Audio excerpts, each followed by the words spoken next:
Construction worker. Yes, tama yung sinabi niya.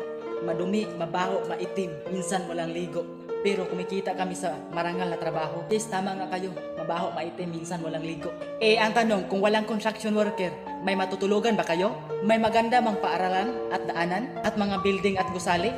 Alam nyo, sa sobrang swerte nyo, mga construction worker na nagsakripisyo, huwag mapanghusga ng tao kung ano ang kanyang trabaho.